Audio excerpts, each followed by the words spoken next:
Welcome in to NFL Daily. I am Will Scott alongside Matthew Peterson, answering your questions after the first round of the 2023 NFL Draft.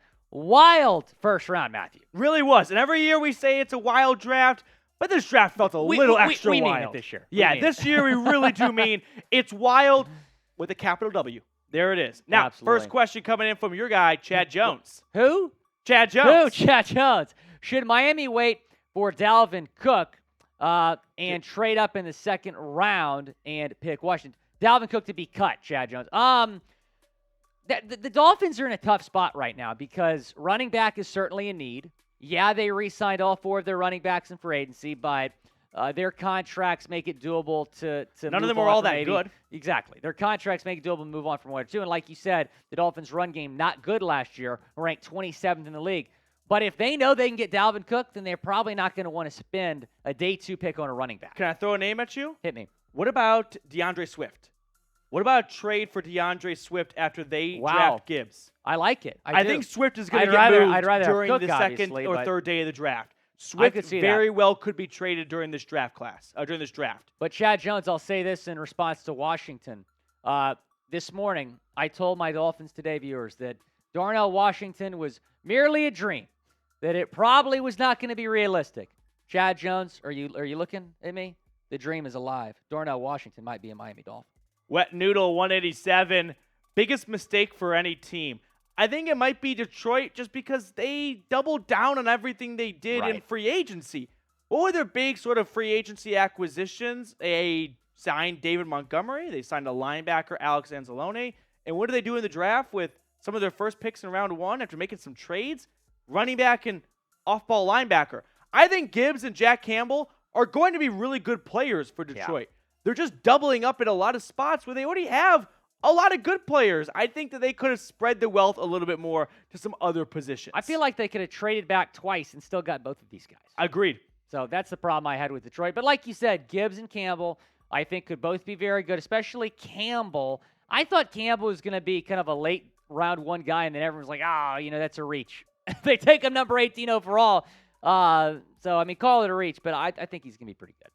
What's going on, hey? Steelers draft review. If you draft a tackle, it's not going to sell a lot of papers, but I think it's a good pick. Broderick Jones is sort of right in the middle of that first tier to second tier offensive tackles in this draft class. They trade back to get him, or they trade up to get him, with the New England Patriots. So ultimately, they get their guy, 6'5", 311 pounds, great hands. So if you're looking to nerd out for offensive linemen, not crazy speed or first step or quickness, but great technique and hand placement. So that is the Steelers draft review. Gets a B for me, I think. You didn't screw it up, but maybe you didn't knock it out of the park. I think it's a B+, A- for me. Broderick Jones was the best offensive tackle on the board. They really needed to protect Kenny Pickett. He got sacked way too much in his rookie year. They want to see if he's the real deal, and in that second year, we're probably going to find that out. So they want him to be well protected. They want him to be in a position to succeed. Broderick Jones is going to be his new left tackle. I think he's going to be a good one. Who is the best player left in the NFL draft? I'm thinking Brian Branch is up there. I'm thinking Michael Mayer, Michael Mayer. I'm stunned Michael Mayer did not get picked. picked. There are a lot of good players starting at pick 32 for Pittsburgh. There's a couple of teams that passed on Mayer that I'm like, do y'all not realize he's on the board right now? Yeah. It just didn't make sense for me. Agreed. Dusty Rhodes. I love the Mazi Smith pick by Dallas. Biggest need on the team. A great athletic run stopper with upside, B+. I know that drafting interior defensive linemen or offensive linemen might not be the fun pick because we waited so long for the draft, but you'll thank yourself in November and December when the Cowboys are not getting torn to shreds up the middle of the defense. Mazi Smith, he's not a Vita Vea. He's not this 350-pound monster that's just a tree stump. He is extremely athletic. He has great speed for 323 pounds. It simply does not come around every single year in the draft. I feel like Mazi was probably their guy from the jump, and they consider, Nolan Smith's here. We weren't expecting him to be here. Michael Mayer's here. We weren't expecting him to be here. But they still went with their guy, and I can respect that. Cameron, Next question, how do you think Drew Sanders will play if Bills get him? Drew Sanders is sort of like an Anthony Barr outside linebacker. Will be very interesting to see how NFL defenses incorporate him. But for the Bills, right now they need to get more pass rushers, right? Von Miller, when he got hurt last season, it took a toll on this defense, especially when they racked up injuries going into the Bengals game. Now, Drew Sanders is not a defensive lineman, but he was a very good pass rusher for Arkansas. Huge breakout season, unanimous All-American last year after transferring to the Razorbacks. Still needs some technique, still needs some coaching. He's not a finished product. I don't think he's going to be a big impact player week 1 of his rookie season, but I like the upside. And I really like Drew Sanders for really any team. I think he can fit in a lot of spots, and it's not someone who's very, very scheme dependent. Buffalo's probably going to have to trade up to get him. I don't see him falling to pick 59. Agreed. Jabril Taylor, biggest reaches of the first round. I think I'm going to go with Gibbs at 12, or maybe Jack Campbell. I'm sorry to pick on Detroit, but those ones like Gibbs, I don't know. Will McDonald to the Jets. Yeah, I can see that one too. I thought he was late first round. He goes 15. I thought Gibbs would sneak in at 31 to KC, and they would redeem themselves for the CEH pick a few years ago.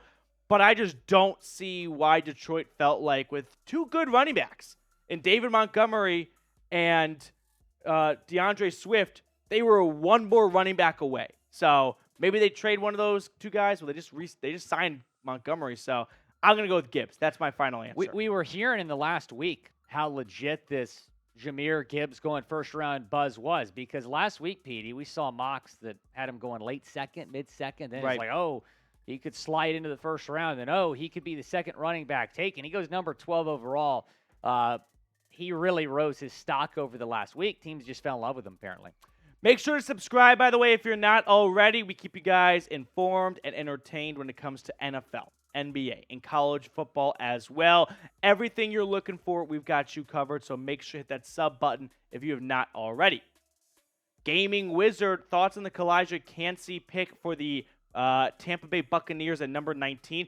Kancey is one of my favorite players in this draft class, actually. I know that when you're a defensive lineman from Pitt, you might not get a lot of airtime, but for a 6'1", 281-pound defensive tackle, he moves like he's 208 pounds. Unbelievable testing in athleticism and speed. I'm not going to say he is like a previous defensive lineman. Yeah, I wonder who you're talking about. But the speed level, they're very close. You're getting that type of quickness off the jump. So I like it for Tampa Bay. I love it. 14.5 tackles for loss, 7.5 sacks, 14.5 sacks the last 2 seasons at Pitt for Kancey. He's going to be really good. Yep, and then one more thing on Kancey. He ran a 4.640. Wow. I mean, that is faster than a lot of other skilled position players out there. Batman. Does Miami trade up in round 2, Will? No. Okay. I will say this. The one guy that I would trade up for is Darnell. If I'm the Dolphins, is Darnell Washington. Let's say you get some intel that some team is interested in him. Let's say the Packers at 45, and you got to trade up from 51 to 44 to do it. You should absolutely do it. Now, the complication with the Dolphins trading up, they only have 4 draft picks. They don't have a whole lot of capital to move up, even if it's a few spots. So I don't know what they're going to do in terms of moving up. I would expect them to take a tight end. And I know the Dolphins did not have a first-round pick, but the Dolphins were one of the winners from day one for me, as silly as that sounds, because can you hear me out? Because they desperately need a tight end. I was expecting 3 tight ends to go in round 1 potentially. Only 1 tight end went in round 1. That's very good for the Dolphins because there's going to be a quality, and I mean quality tight end on the board for Miami pick 51. It could be Darnell Washington. It could be Sam Laporta. It could be Luke Musgrave. It could be Michael Mayer if a miracle happens. But there's going to be a really good tight end on the board at 51, and the Dolphins should entertain the thought of taking him. Or you could have just not tampered and got Dalton Kincaid at 22. Thanks, Stephen Ross. Yep. Bama boys, who do you all see my Browns drafting? It's tough to say. Cleveland is not picking until 74. I'm going to throw a hot take your direction. I think they trade back from 74, actually, and try to get some future draft picks.